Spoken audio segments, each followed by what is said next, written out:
नमस्कार, कान्तिपुर समाचारमा स्वागत छ।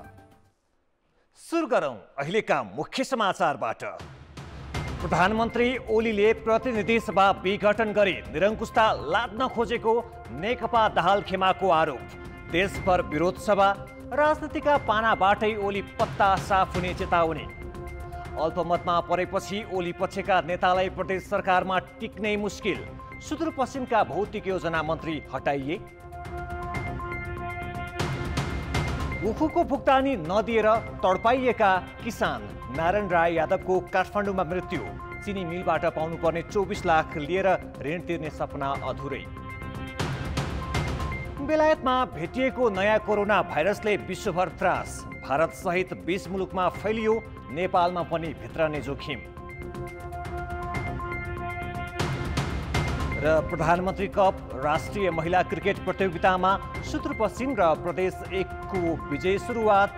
गण्डकी 60 रनले पराजित।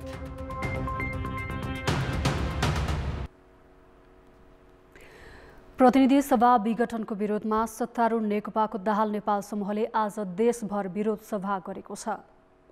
काठमाडौँमा गरिएको प्रदर्शनमा अध्यक्ष पुष्पकमल दाहाल, माधव कुमार नेपाल, झलनाथ खनाल लगायतका नेता सहभागी थिए। विरोध सभालाई सम्बोधन गर्दै अध्यक्ष दाहालले संविधानले प्रधानमन्त्रीलाई विघटनको अधिकार नदिएकाले प्रतिनिधि सभा कायमै रहेको बताएका छन्। उनले असंवैधानिक कदम चालेर प्रधानमन्त्री केपी शर्मा ओलीले कलङ्कको टीका लगाएको भन्दै आन्दोलन थप सशक्त बनाउने बताएका छन्। प्रतिनिधि सभा विघटनको विरुद्धमा नेकपा दाहाल नेपाल समूहले आज विरोध सभा गरेको छ। राजधानीको विरोध सभालाई सम्बोधन गर्दै अध्यक्ष पुष्पकमल दाहालले देशमा केपी शर्मा ओलीको शासन धेरैमा वैशाखसम्म मात्र चल्ने ठोकुवा गरे।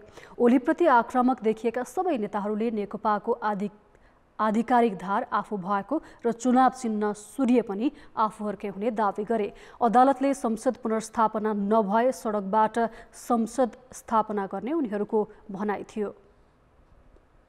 प्रतिनिधि सभा विघटनको विरुद्धमा चरणबद्ध आन्दोलनको कार्यक्रम घोषणा गरेको नेपाल कम्युनिस्ट पार्टी पुष्पकमल दाहाल र माधव कुमार नेपाल निकट खेमाले आज राजधानीसहित देशभर शक्ति प्रदर्शन गर्यो।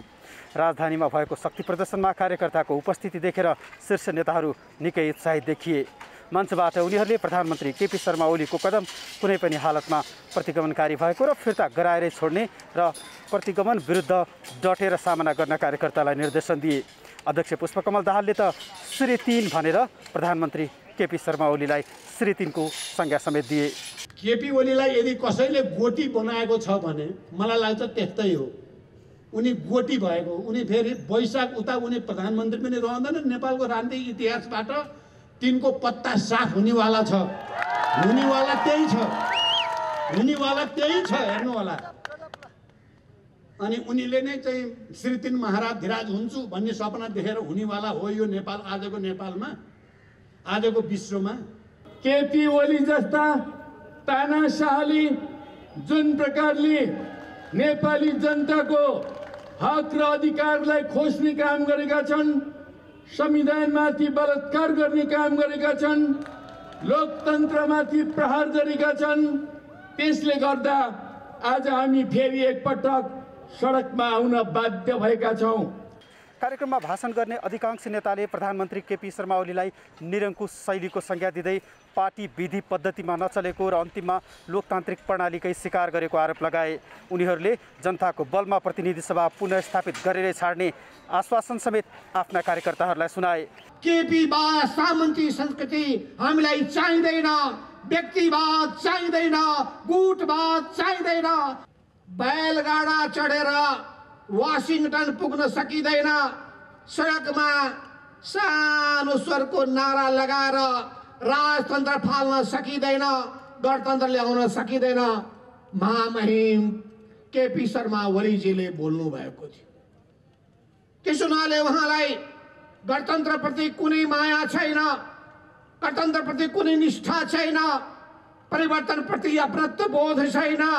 अदालतमा विचाराधीन रहेको मुद्दातर्फ सङ्केत गर्दै नेताहरूले सबैभन्दा ठूलो शक्ति जनता रहेको अदालतलाई समेत सचेत गराउन भ्याए। सडकले नै हो सच्याउने, जनताले नै हो सच्याउने। अरू कुरा पनि हामी गरौँला। अदालतसँग हामीले सम्मान गर्ने हो अदालतलाई। सम्मान बाहेक केही गर्न मिल्दैन। हामी गर्दैनौँ पनि। हामी आशा गर्छौँ अदालतले छिटोभन्दा छिटो यो असंवैधानिक र अलोकतान्त्रिक कदम सच्याउने छ भनेर भरोसा गर्छौँ हामी। तर हाम्रो सबभन्दा ठुलो भरोसा नेपाली जनतामाथि नै हो, अरूमाथि होइन। जनताले मात्रै यसलाई सच्याउन मद्दत गर्न सक्छन् भन्ने हाम्रो अन्तिम भरोसा जनतामाथि हो। जुन प्रावधान राखिएको छ त्यसको अवश्य पनि समुचित व्याख्या हुनेछ, उचित निर्णय हुनेछ। मलाई पुरै विश्वास छ। नभए संविधानभन्दा माथि कोही हुन सक्दैन भन्ने कुरालाई सबैले बुझ्नुपर्ने आवश्यकता छ। त्यस हुनाले के होला भन्दाखेरि कुरा प्रश्न छ। देशव्यापी रूपमा सन्देश जाओस्, प्रतिसभाको पुनर्स्थापना भइछाड्छ, हुन्छ हुन्छ हुन्छ। नेताहरूले विपक्षी सहित अन्य दलहरूलाई पनि आफूहरूले गरिरहेको आन्दोलनमा सहभागी हुन आग्रह समेत गरेका छन्। साथसाथै उनीहरूले प्रधानमन्त्री केपी शर्मा ओलीको कदम र उनले तोकेको समयमा निर्वाचन नहुने ठोकुवा गर्दै यसका विरुद्ध सडक सङ्घर्ष मार्फत नै संसद पुनर्स्थापनाको बाटो रोज्न कार्यकर्तालाई निर्देशन समेत दिए। अधिकांश नेताले प्रधानमन्त्री केपी शर्मा ओलीलाई बालुवाटारमा बसेर लोकतन्त्रको हत्या गरेको तथा प्रतिगामीको मतियार बनेको आरोप समेत लगाएका थिए। कान्तिपुर समाचारका लागि क्यामेरामा विनोद कोजुका साथ डिपी उपाध्याय, काठमाडौँ। एकपछि अर्को गरी प्रदेश सरकारमा देखिन थालेको नेकपा विभाजनको असर सुदूरपश्चिममा पनि देखिएको छ। प्रधानमन्त्री केपी शर्मा ओली पक्षीय मन्त्री पठान सिंह बोहरालाई आज मुख्यमन्त्री त्रिलोचन भट्टले बर्खास्त गरेका छन्। यो सँगै प्रदेश सरकारमा गणितको राजनीति सुरु भएको छ। सुदूरपश्चिमको मन्त्री परिषदमा पठान सिंह बोहरा अहिलेसम्म ओली समूहमा खुलेका एकजना मात्रै मन्त्री थिए।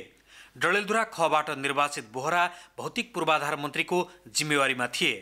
दाहाल नेपाल खेमामा देखिएका मुख्यमन्त्री त्रिलोचन भट्टले बोहरालाई बर्खास्त गरेका हुन्। दाहाल नेपाल समूहको बहुमत रहेको सुदूरपश्चिममा बोहराको बर्खास्तीसँगै नयाँ समीकरण बन्ने आकलन पनि हुन थालेको छ। बर्खास्त भन्ने शब्द मलाई पनि मन परेको छैन। उहाँलाई राजीनामा मागे राम्रो हुन्थ्यो। सरकार केही दिनमा पुनर्गठन हुन्छ। मुख्यमन्त्रीसँग एब्सोल्युट प्रदेश सभामा बहुमत छ। 53 सदस्य रहेको सुदूरपश्चिम प्रदेश सभामा 39 जना नेकपाका छन्, जसमा अहिलेसम्म दाहाल समूहमा 27 जना खुलेका छन्। आफूहरूसँग सरकार बनाउन चाहिने सांसद संख्या स्पष्ट रहेकाले सरकार परिवर्तनको कुनै सम्भावना नरहेको दाहाल पक्षको दाबी छ। यसअघि सुदूरपश्चिममा नेकपामा पूर्व एमाले समूहको नेताको रूपमा भीम रावल र पूर्व माओवादी समूहको नेताका रूपमा लेखराज भट्ट रहेका थिए। भट्ट ओलीतिर लागेसँगै सुदूरपश्चिममा समीकरण हेरफेरको श्रृङ्खला जारी छ। पहिलो कदम के हुने हुन्छ भने नेकपाभित्र नै हामी नेतृत्व खोज्नेछौँ। नेकपा संसदीय दलभित्र नै हामी पहिले बहुमततिर जानेछौँ। त्यसपछि उनीहरूले अब जसरी आज एउटा मन्त्रीलाई पूर्व जानकारी बिना नै बर्खास्त गरेको कुरा हामी सुन्दैछौँ, योले उहाँहरूले गुटबन्दी गरिरहेको कुरा पनि हामी देख्दैछौँ। सुदूरपश्चिममा काङ्ग्रेसका 12 र जनता समाजवादी पार्टीका 2 जना सांसद छन्। अहिले दाहाल नेपाल खेमामा रहेका सांसद संख्या कायमै रहे सरकार परिवर्तन हुने सम्भावना कम देखिन्छ। यद्यपि मंगलबार दिउँसोसम्म केही मन्त्री तथा सांसदले समूह फेरेर ओली पक्षमा लागेको अपुष्ट खबर पनि बाहिरिएको छ। विभाजनको असर प्रदेश सरकार सँगसँगै सुदूरपश्चिमका जिल्लामा पनि देखिएको छ। पार्टी कार्यालय कब्जा र दुवै समूहका प्रदर्शन नियमित जसो भइरहेका छन्। कान्तिपुर समाचारका लागि क्यामेरामा सुदीप थापाका साथमा टेकराज जोशी, धनगढी, कैलाली। जनता समाजवादी पार्टीका अध्यक्ष उपेन्द्र यादवले प्रतिनिधि सभाको विघटन अलोकतान्त्रिक भएकाले यसको हल राजनैतिक तवरबाटै हुनुपर्ने बताएका छन्। भैरहमा भएको पार्टी प्रवेश कार्यक्रमपछि कान्तिपुर टेलिभिजनसँग कुरा गर्दै यादवले न्यायालयले जे फैसला गरे पनि यो राजनैतिक विवाद भएकाले दलहरूले मिलाउनु पर्ने बताए। उसको बाटो अलग हो, तर पोलिटिक्सको बाटो त आफ्नो छ नि। पोलिटिकल समस्याको समाधान पनि पोलिटिकलै हुन्छ, जुडिसियल हुँदैन। त्यस कारणले राजनीतिक द्वन्द्वको समाधान, जुन मुलुक राजनीतिक रूपले द्वन्द्वमा फसेको छ, यसको समाधानको बाटो भनेको राजनीतिकै हो, कानुनी र न्यायिक होइन। जनता समाजवादी पार्टीले अहिलेको असंवैधानिक कार्यलाई जनताको सहयोगबाट खारेज गरी मुलुकको राजनीतिलाई लोकतान्त्रिक दिशामा ल्याउने यादवले बताए। चुनाव हुने र ओलीले गराउनेमा विश्वास नरहेको यादवले बताए। नेकपाको आन्तरिक विवादका कारण देखा परेको राजनैतिक सङ्कटमा चीनको खुला उपस्थिति देखिएको छ। चिनिया कम्युनिस्ट पार्टीका उपमन्त्री नेतृत्वको टोलीले राज्यका जिम्मेवार पदमा रहेका बहालवाला र भूतपूर्व पदाधिकारीलाई एकपछि अर्को गरी गोप्य भेट गरेको छ। तर यस क्रममा कतै पनि परराष्ट्र मन्त्रालयका प्रतिनिधिको उपस्थिति देखिँदैन, जुन अनिवार्य पालना गर्नुपर्ने कूटनीतिक आचार संहिताको उल्लङ्घन हो। सत्तारूढ दल नेकपाको विग्रहकै कारण प्रतिनिधि सभा विघटनसँगै राजनीतिक र संवैधानिक सङ्कट गहिरिएको छ। यस्तो बेलामा आइतबार चिनिया कम्युनिस्ट पार्टीको अन्तर्राष्ट्रिय विभाग उपमन्त्री कुयो एचो र महानिर्देशक छुई यान सहितको 4 सदस्यीय टोली 4 दिने नेपाल भ्रमणका लागि आइपुग्यो। आइतबार मध्याह्न काठमाडौँ ओर्लिए लगतै टोलीले नेपालको आन्तरिक राजनीतिक मामिलाबारे अस्वाभाविक चासो राख्दै उच्च स्तरीय भेटवार्ता सुरु गर्यो। राष्ट्रपति विद्या भण्डारी र प्रधानमन्त्री केपी शर्मा ओलीदेखि पूर्व प्रधानमन्त्रीहरू पुष्पकमल दाहाल, माधव कुमार नेपाल, झलनाथ खनाल र शेरबहादुर देउवासम्मलाई बेग्ला बेग्लै भेट्यो। तर बहालवाला राष्ट्र प्रमुख र कार्यकारी प्रमुखदेखि भूतपूर्व पदाधिकारीहरूसँगको भेटबारे न परराष्ट्र मन्त्रालयको कतै भूमिका देखियो, न त यसबारे औपचारिक रूपमै कतै जानकारी नै गराइयो। प्रधानमन्त्रीसँगको भेट पश्चात प्रधानमन्त्रीका परराष्ट्र सल्लाहकार राजन भट्टराईले आफ्नो सामाजिक सञ्जालमा भेटबारे पुष्टि गरेको बाहेक कतै कुराकानीबारे कुनै सूचना सार्वजनिक गरिएको छैन। जुन सन्दर्भ र पात्र चयन गरिएको छ, यसले चिनिया चासो नेपालको घरेलु राजनीतिक मामिला नै रहेको प्रष्ट हुन्छ। अहिलेको नेपालको राजनीतिले तपाईको केही कुरा आफ्नो अनुकूल भयो भने त्यो राष्ट्रिय हितमा भयो, त्यही कुरा आफ्नो अनुकूलमा भएन भने राष्ट्रिय हितमा भएन भनेर त व्याख्या गरिरहे, चाहे त्यो चाहिने अहिलेको भ्रमण होस् चाहे त्यो अरू भ्रमणहरू, त्यसले त देखाइरहेछ नि। सामान्यतया यस्तो भ्रमण पूर्व नै परराष्ट्र मन्त्रालयले भ्रमणको जानकारी र भेटवार्ताको कार्यसूची जारी गर्नुपर्छ। यसपटक मात्र होइन, उत्तर, दक्षिण वा पश्चिम कुनै पनि मुलुकबाट नेपाल आउने यस्ता प्राय प्रतिनिधि मण्डलका नेपाली नेतासँगको भेट पारदर्शी भएका छैनन्। गोप्य नै भए पनि परराष्ट्र मन्त्रालयका प्रतिनिधिको उपस्थिति हुनुपर्ने हो, जसले टिपोट गरेर भविष्यको जानकारीका लागि संग्रहित गरेर राख्न सकोस् र कुनै पनि जिम्मेवार पदाधिकारी राष्ट्रहितभन्दा बाहिर गएर विदेशी सामु प्रस्तुत नहोस् भन्ने नै हो। नेताका प्रस्तुति राष्ट्रिय हितभन्दा निजी स्वार्थमा बढी केन्द्रित हुने हुँदा स्वदेशमा होस् या विदेशमा भएका यस्ता भेटमा कूटनीतिक मर्यादाको धज्जी उडाउने गरिन्छ। सिधै एउटा विदेशी हाम्रो छिमेकी शक्तिशाली राष्ट्रले यसरी इन्टरफेरेन्स गर्दाखेरि हाम्रो सार्वभौमिकता, हाम्रो राष्ट्रिय इज्जत, प्रतिष्ठा यो सबैमाथि ठुलो चुनौती उत्पन्न भएको छ। मैले यसलाई चाहिँ यो सरासर गलत काम भएको छ। यसलाई हाम्रो राष्ट्रपति, प्रधानमन्त्री या अरू पार्टीका नेताहरूले यसरी ट्रिटमेन्ट गर्नु हुँदैन थियो। यो गर्नु भनेको भोलि अमेरिकाले पनि गर्ने भयो, भारतले पनि गर्ने भयो भने हामी के गर्छौँ? कूटनीतिक मर्यादा र आचार संहिता भन्दा बाहिर गएर शक्ति राष्ट्रका प्रतिनिधि मण्डलसँग भेट्ने प्रवृत्तिले तत्काल नेताहरूले सहज महसुस गरे पनि त्यसले राष्ट्रिय हितको सम्वर्धन गर्न सक्दैन। कान्तिपुर समाचारका लागि क्यामेरामा पशुपति बुढाथोकी र विकास जोशीका साथमा नवराज पाण्डे, काठमाडौँ। समाचारमा पुनः स्वागत छ। शिक्षक सेवा आयोगले सामुदायिक विद्यालयमा दक्ष शिक्षक भित्र्याउने उद्देश्यले 2 चरणमा परीक्षा लिने व्यवस्था गरेको छ। अब लोकसेवा आयोगले जस्तै प्रारम्भिक र विषयगत गरी 2 चरणमा परीक्षा लिन लागि हो। सामुदायिक विद्यालयमा स्थायी शिक्षक बन्न अबदेखि 200 पूर्णाङ्कको परीक्षा दिनुपर्नेछ। यसअघि 100 पूर्णाङ्कको परीक्षा लिने गरिएकामा नियमावली संशोधन गरी पूर्णाङ्क 200 पुर्याइएको हो, जस अनुसार 100 पूर्णाङ्कको प्रारम्भिक परीक्षामा न्यूनतम 50 अङ्क ल्याउने परीक्षार्थी मात्र दोस्रो चरणको विषयगत परीक्षामा सहभागी हुन पाउनेछन्। प्रारम्भिक परीक्षाको पाठ्यक्रममा सामान्य ज्ञान, शिक्षा सम्बन्धी आधारभूत ज्ञान, बौद्धिक परीक्षण, संविधान र कानुन समेटिएका छन्। विषयगत परीक्षा अन्तर्गत सम्बन्धित विषयको ज्ञान, शिक्षण विधि र मूल्याङ्कन जस्ता विषयवस्तुमा परीक्षार्थीको क्षमता जाँचिनेछ। सामान्य ज्ञान भन्नाले शिक्षालाई चाहिने एउटा चाहिँ जर्नल किसिमका सामान्य किसिमका सबै कुरामा ज्ञान भएको व्यक्ति नै विषयगतमा आउने भएकोले पक्कै पनि यसले जुन शिक्षक छनौटमा योग्यतम व्यक्तिलाई शिक्षक पेसा अँगाल्नको लागि प्रवेश गराउनको लागि मद्दत गर्छ भन्ने चाहिँ यसको मुख्य अभिप्राय हो। शिक्षक सेवा आयोगले लोक सेवा आयोगले जस्तै गरी प्रारम्भिक परीक्षामा उत्तीर्ण हुनेलाई मात्र विषयगत परीक्षामा सहभागी गराउने विधि अपनाउन लागेको हो। यसबाट स्तरीय जनशक्ति छनौट गर्न सहज हुने अपेक्षा छ। स्थायी शिक्षक छनौटको परीक्षा परिमार्जन गरी क्षमतावान र कक्षा कोठामा रमाउन सक्नेले मात्र शिक्षणको अवसर पाउने व्यवस्था गर्नु अनिवार्य छ। तर शिक्षकको परीक्षा प्रणाली हेरफेरले मात्र सामुदायिक विद्यालयको खस्कुन्दो स्तर उकासिन्छ भन्ने चाहिँ होइनन्। शिक्षकहरू राजनीतिक दलको झोला बोकेर हिँड्ने र पढाइलाई व्यवस्था गर्ने प्रवृत्तिले सार्वजनिक शिक्षा बिग्रिएको छ।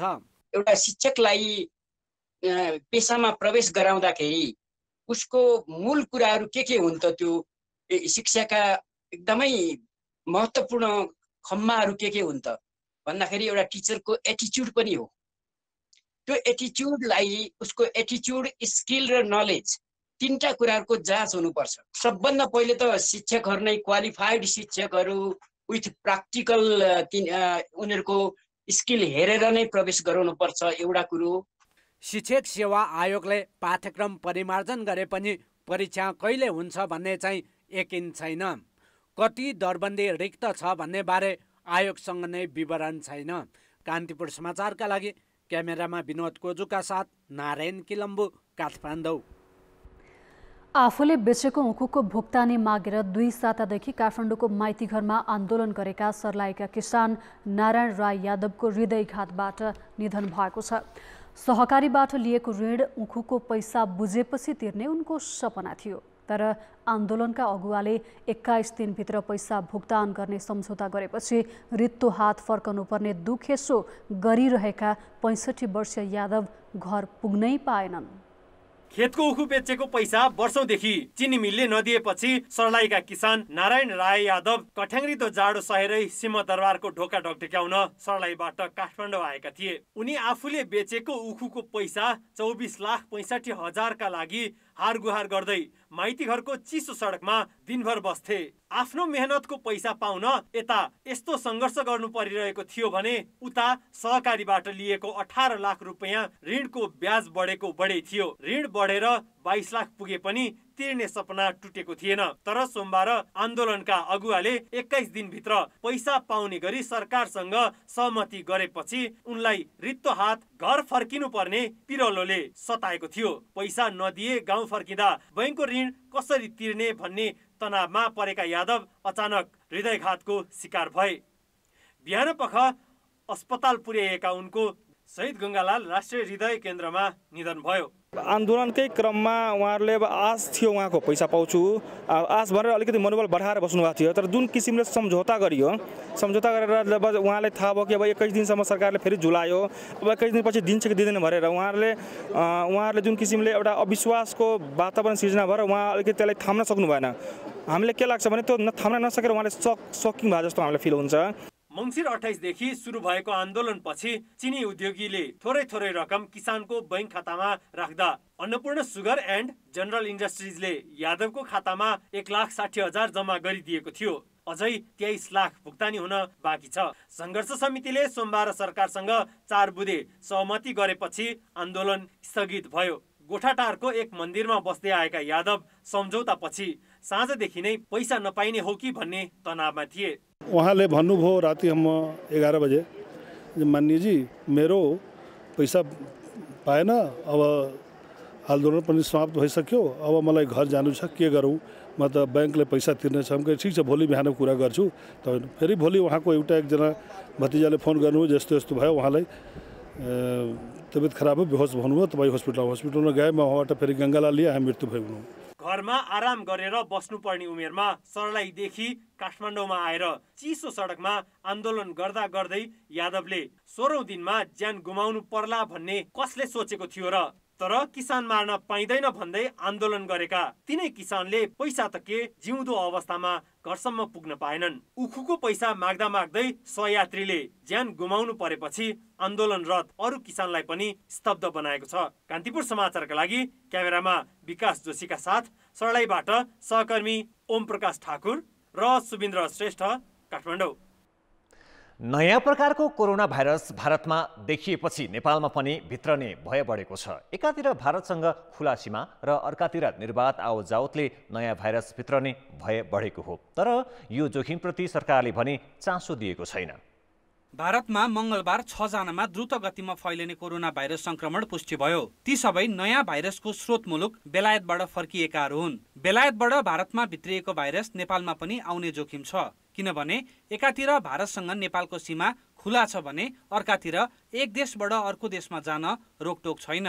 रोजगारीका लागि एक देशबाट अर्को देशमा जानेको संख्या ठूलो छ। यसअघि रोजगारीका लागि भारत गएर फर्किएकाहरूबाटै संक्रमणले भयावह रूप लिएको अनुभव समेत रहेकाले द्रुत गतिमा फैलिने भाइरस भित्रन सक्ने सम्भावनालाई चिकित्सकहरू नकार्न नहुने बताउँछन्। अहिले जुन नयाँ स्ट्रेनको आएको भन्ने कुरा आएको छ, युकेबाट सुरु भएको, अब त्यो छिमेकी राष्ट्र भारतमा पनि देखियो।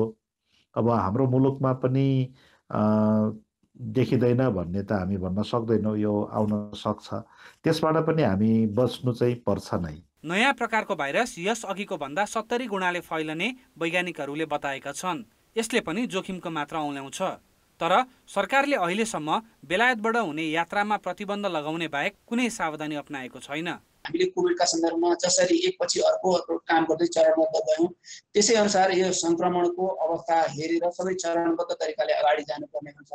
अहिले सरकारको तर्फबाट हाम्रो बढी ध्यान आउन नदिनेतर्फ आइहालेको छ भने त्यस्ता व्यक्तिहरूमा संक्रमणको चाँडो पहिचान गर्ने, उहाँलाई अर्का ल्याएर राख्ने, उपचारका लागि आवश्यक व्यवस्थापन गर्ने कामहरू हामीले अगाडि बढाएका छौँ।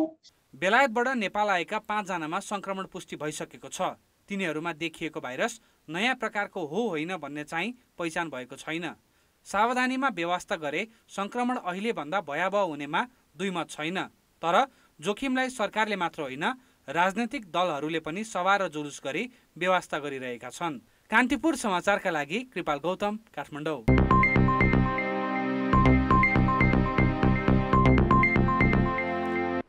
केही दिन यता विद्युत आपूर्तिमा गडबडी देखिएको छ। खास गरी साँझको समयमा विद्युत छिनछिनमा गइरहेको छ। त्यति मात्र होइन, आएको बिजुलीमा पनि भोल्टेज कम छ, जसका कारण विद्युत प्राधिकरणको आलोचना त बढेको छ नै, कतै इन्भर्टर र जेनेरेटर व्यापारीको स्वार्थमा जानाजान यस्तो समस्या निम्त्याइएको त होइन भनेर प्रश्न समेत उठाउन थालिएको छ।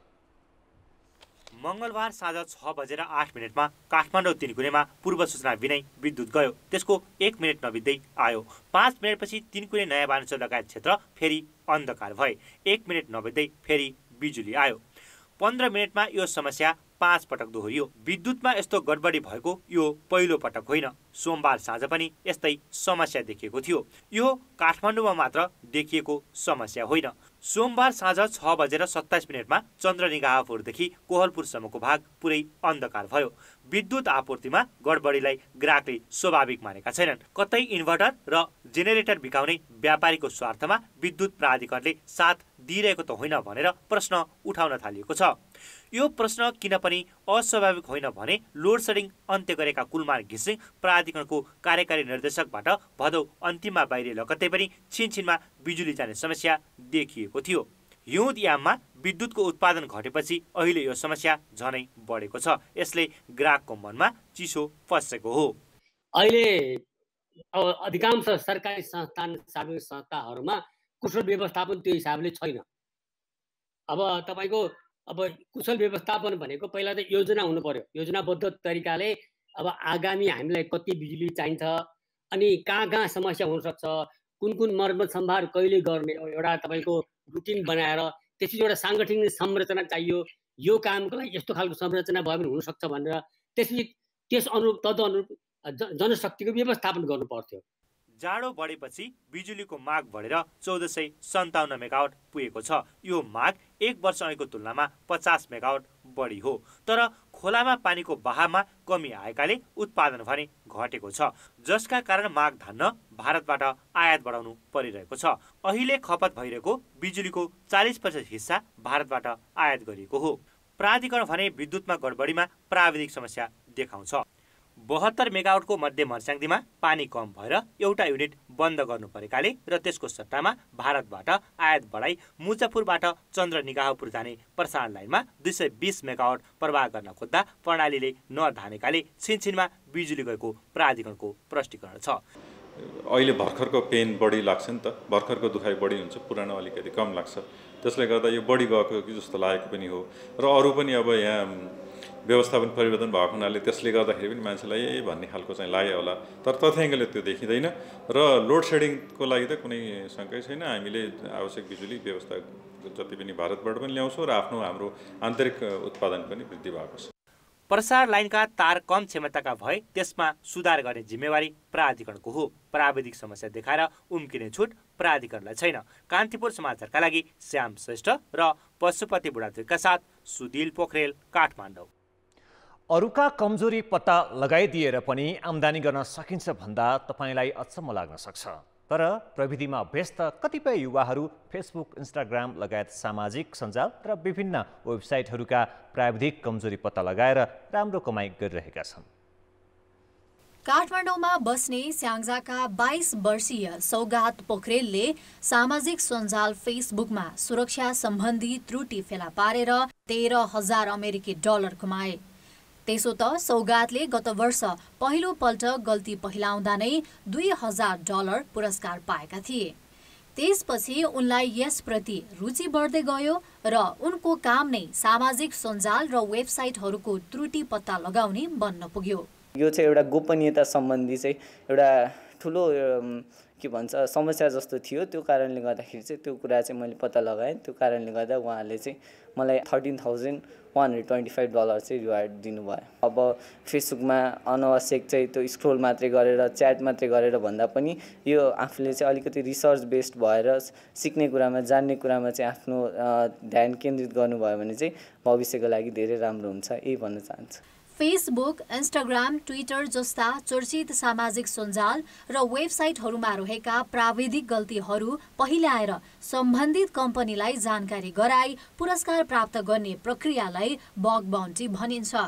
स्मार्टफोनको सहज उपलब्धता र इन्टरनेटको पहुँच बढेकाले बग बाउन्टीमा नेपाली युवाको आकर्षण देखिन्छ। बग बाउन्टीमा नेपालका कम्तीमा 300 युवा सक्रिय रहेको प्राविधिक क्षेत्रका जानकार बताउँछन्। तिनको सम्मेलन नै गर्ने सोच पनि केही युवाले बनाएका छन्। कुनै पनि साइटमा तपाईँले टेक्निकल इस्यु भेट्टाएर तपाईँले त्यो साइटको अनरसिपलाई न त अर्गनाइजेसनलाई चाहिँ रिपोर्ट गर्नुभयो र तपाईँलाई चाहिँ त्यो रिपोर्ट बापत चाहिँ उनीहरूले तपाईँलाई मोनिटरी रिवार्डहरू प्रोभाइड गर्यो भने चाहिँ त्यसलाई चाहिँ तपाईँले बग बाउन्टी भनेको रूपमा चाहिँ बुझ्न सक्नुहुन्छ। ह्याकर भन्दाखेरि पनि सिक्योरिटी रिसर्चर, सिक्योरिटीमा रिसर्च गरिराख्ने होइन। बग बाउन्टी हन्टर भन्छ युजली यसलाई। बग बाउन्टी हन्टरहरू भनेको चाहिँ बग खोज्दै दिउँसोभरि नै बग खोज्दै बस्ने, रातभरि नै बग खोज्ने, बग बाउन्टी हन्टरहरू भन्छ यसलाई, यस्तोहरूलाई चाहिँ। स्मार्टफोन, ल्यापटप लगायत प्रविधि र आफूसँग भएको ज्ञानसिपको सही सदुपयोग गर्न सके अरूका कमजोरी पत्ता लगाइदिएर पनि आम्दानी गर्न सकिन्छ भन्ने यी युवाहरूले देखाइदिएका छन्।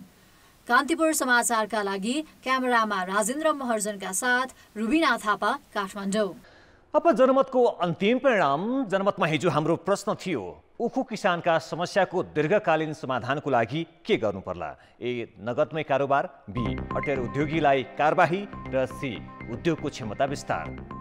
जनमतको अन्तिम परिणाम यस्तो छ, ए, नगदमै कारोबारमा 25%, बी, अटेर उद्योगीलाई कारबाहीमा 40% र सी, उद्योगको क्षमता विस्तारमा 35% मत प्राप्त भएको छ। अब जनमतमा आजको प्रश्न। जनमतमा आज हाम्रो प्रश्न छ, नेताहरूले नै कूटनीतिक आचार संहिता पालना नगर्नुलाई के भन्नुहुन्छ? ए, अपारदर्शी सोच, बी, राष्ट्रिय हितको अवमूल्यन र सी, मनोमानी शैली। जनमतको अन्तिम परिणाम भोलि साँझ 8 बजेको कान्तिपुर समाचारमा प्रसारण गर्नेछौँ। कृपया NEWS news space A, B वा C टाइप गरी 34001 मा SMS गरी आफ्नो मत व्यक्त गर्नुहोला।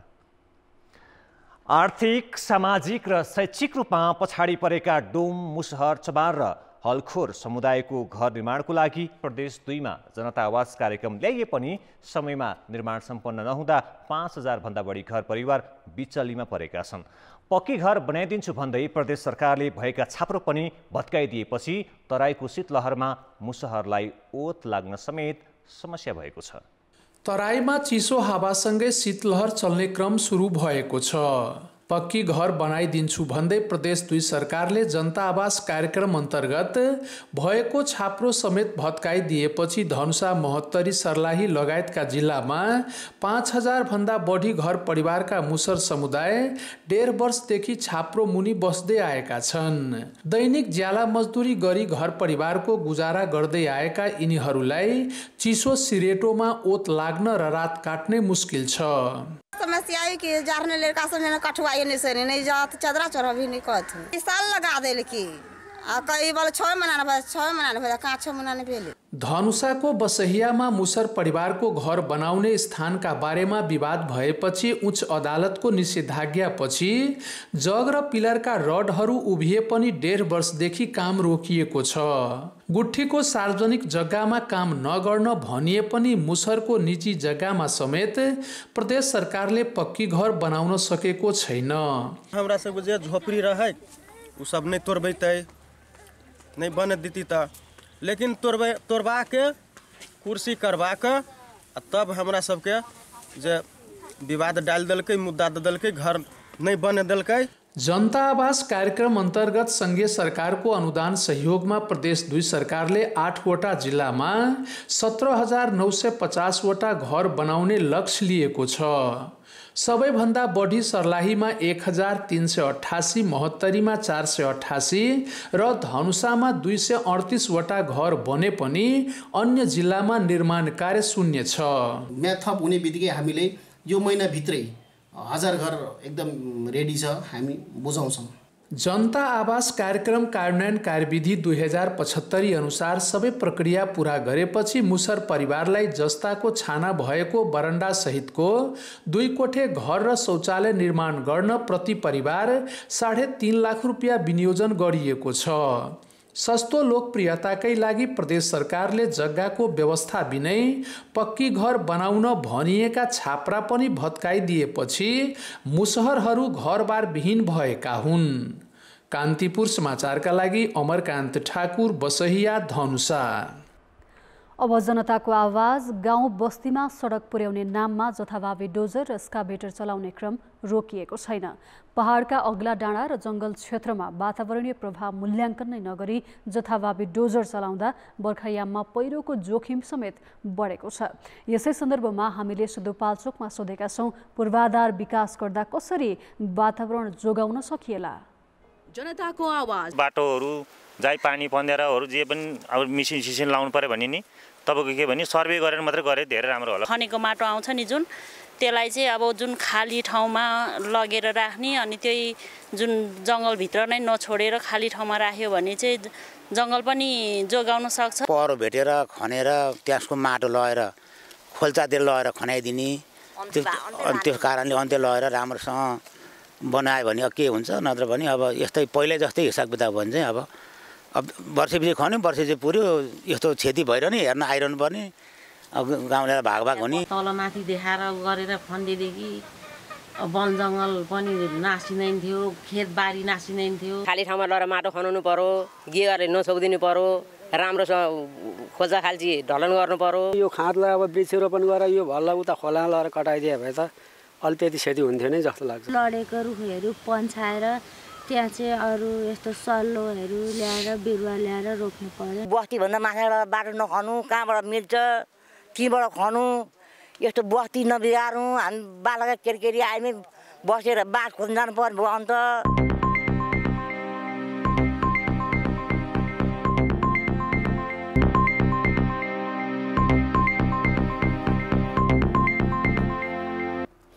नमस्कार, कान्तिपुर खेलकुद समाचारमा स्वागत छ। दाङको लमहीमा जारी प्रधानमन्त्री कप राष्ट्रिय महिला क्रिकेट प्रतियोगितामा सुदूरपश्चिम प्रदेशले विजयी सुरुवात गरेको छ। उसले आज गण्डकी प्रदेशलाई 60 रनले हरायो। टस जितेर पहिले ब्याटिङ गरेको सुदूरपश्चिम 19 ओभर 3 बलमा 107 रन बनाएर अल आउट भयो। उसका 3 खेलाडीले मात्र दोहोरो अङ्क जोड्न सके।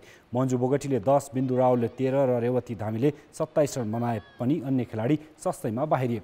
सुदूरपश्चिमलाई सस्तैमा समेट्न गण्डकीकी सृष्टि पौडेल र एलिसा लामिछानेले 3-3 तथा अञ्जली विश्वकर्मा, कुसुम गोदारले 1-1 विकेट लिए।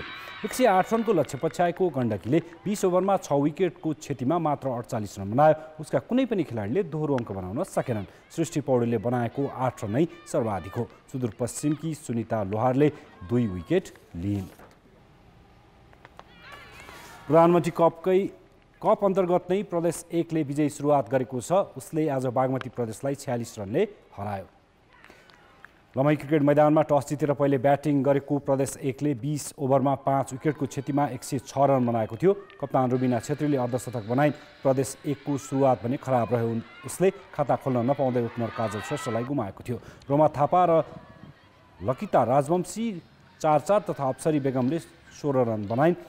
जवाफमा बागमती 16.4 ओभरमा मात्र 60 रनमा अल आउट भयो। उसका 2 खेलाडीले मात्र दोहोरो अङ्क जोड्न सके। कञ्चन श्रेष्ठले 13 र सुमन खतिवडाले 12 रन बनाइन्। बागमतीलाई कम रनमा रोक्ने क्रममा निगमा तामाङले 3 तथा अप्सरी बेगमले 2 विकेट लिइन्।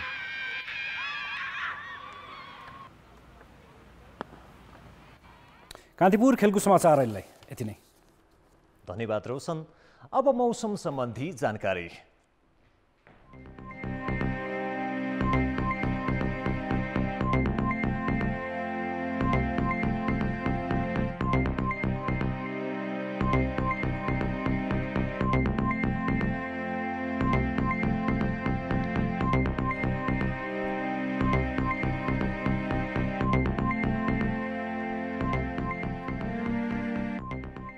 अन्तिममा मुख्य समाचार फेरि एकपटक। प्रधानमन्त्री ओलीले प्रतिनिधि सभा विघटन गरी निरङ्कुशता लाद्न खोजेको नेकपा दाहाल खेमाको आरोप। देशभर विरोध सभा, राजनीतिका पानाबाटै ओली पत्ता साफ हुने चेतावनी। अल्पमतमा परेपछि ओली पक्षका नेतालाई प्रदेश सरकारमा टिक्ने मुस्किल। सुदूरपश्चिमका भौतिक योजना मन्त्री हटाइए।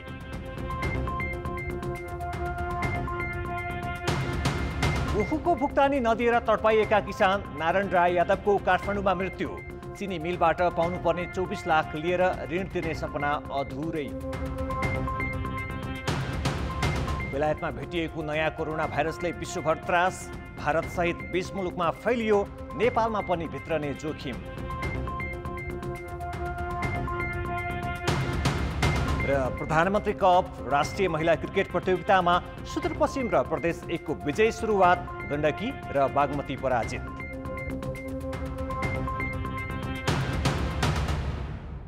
कान्तिपुर समाचार अहिलेलाई सकियो। कान्तिपुर टेलिभिजन हेर्दै गर्नुहोला। नमस्ते।